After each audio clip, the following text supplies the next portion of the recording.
एक समय की बात है, एक जिज्ञासु शिष्य मनमोहन और गुरु जितेंद्रनाथ, जो वाराणसी के प्रकांड विद्वान हैं, की कहानी का उपयोग करके महर्षि पतंजलि के साधन पाद पर आधारित एक कहानी प्रस्तुत करता हूँ। वाराणसी के विद्वान और साधना का मार्ग। वाराणसी के प्राचीन घाटों और गलियों में, जहाँ ज्ञान और मोक्ष की धाराएं बहती हैं, वहाँ एक प्रसिद्ध आश्रम था। इस आश्रम के प्रमुख थे गुरु जितेंद्रनाथ, जो न्याय, व्याकरण और योग दर्शन के असाधारण ज्ञाता थे। उनका एक परम प्रिय शिष्य था मनमोहन। मनमोहन तीव्र बुद्धि का धनी था, लेकिन उसकी साधना अभी भी पुस्तकों और सिद्धांतों तक ही सीमित थी। एक साधना पाद का आह्वान।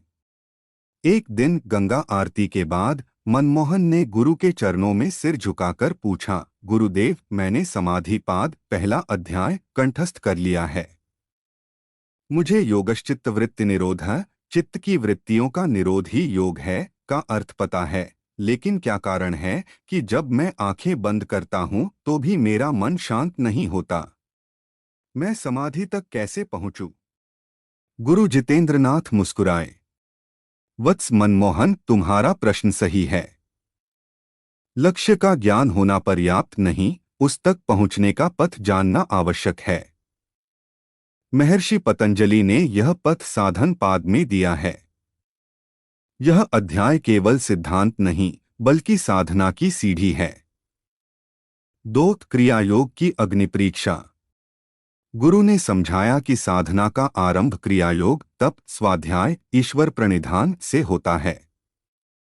अगले दिन गुरु ने मनमोहन को एक कठिन परीक्षा दी।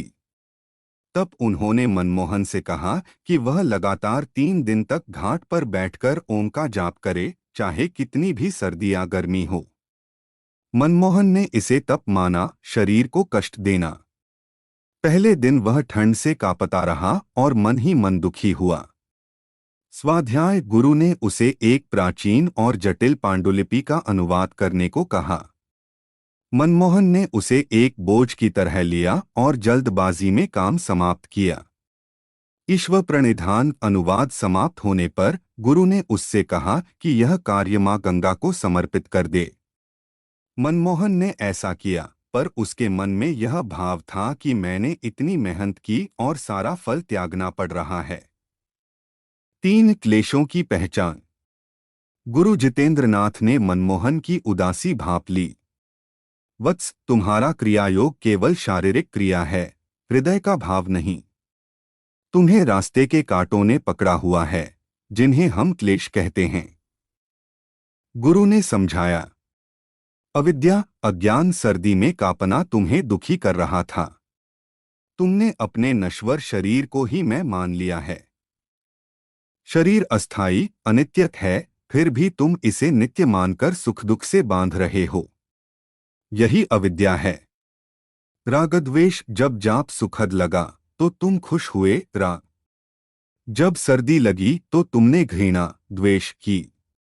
तुम्हारा मन इन्हीं 2 ध्रुवों के बीच झूल रहा है। अस्मिता। पांडुलिपि के अनुवाद पर तुम्हारा यह मेरी मेहनत है का भाव अस्मिता, अहंकार था। इसीलिए ईश्वर प्रणिधान कठिन लगा। 4. अष्टांग योग, सीढ़ी से समाधान। गुरु ने कहा, इन क्लेशों को कमजोर करने के लिए ही महर्षि पतंजलि ने अष्टांग योग का व्यावहारिक मार्ग दिया है। साधन पाद में इसके पहले 5 अंग हैं। जितेंद्रनाथ ने मनमोहन को शुद्ध साधना सिखाई। यम और नियम। गुरु ने मनमोहन को सिखाया कि यम जैसे अहिंसा, सत्य, और नियम जैसे संतोष, शौच केवल बाहरी आचरण नहीं हैं, बल्कि ये मन की शुद्धि के लिए अनिवार्य हैं। शुद्धि का रहस्य उन्होंने कहा, जब तुम संतोष, नियम का पालन करोगे, तब तुम्हें सर्दी या गर्मी पर द्वेष नहीं होगा। जब तुम अहिंसा, यम को मन में स्थापित करोगे, तो तुम क्रोध, मानसिक हिंसा से मुक्त होगे। जब तुम अपरिग्रह, संग्रह न करना का पालन करोगे, तो तुम्हारा राग कमजोर होगा। आसन, प्राणायाम, प्रत्याहार। अंत में गुरु ने मनमोहन को सिखाया कि आसन शरीर को स्थिर करता है, प्राणायाम प्राण शक्ति को संतुलित करता है, और जब ये दोनों सिद्ध होते हैं तब प्रत्याहार, इंद्रियों को विषयों से हटाना स्वाभाविक हो जाता है। 5. समाधि की नींव। मनमोहन ने गुरु के सच्चे आशय को समझा। उसने अपने क्रियायोग को केवल कर्मकांड के बजाय भाव से करना शुरू किया। अब जब वह जाप करता था तो उसका ध्यान केवल तप पर नहीं बल्कि चित्त की शुद्धि पर था। वह अपने कर्मों को अस्मिता से मुक्त करके ईश्वर प्रणिधान के साथ समर्पित करता था। कुछ ही हफ्तों में मनमोहन का मन पहले से कहीं अधिक शांत हो गया। गुरु जितेंद्रनाथ ने अंत में कहा, साधन पाद में बताया गया बहिरंग योग पहले 5 अंग केवल तैयारी है। तुमने क्लेशों की नींव खोद दी है और प्रत्याहार से इंद्रियों को शांत कर दिया है। अब जब तुम ध्यान, धारणा और ध्यान में बैठोगे तो तुम्हारा मन भटकने के बजाय एकाग्र होगा।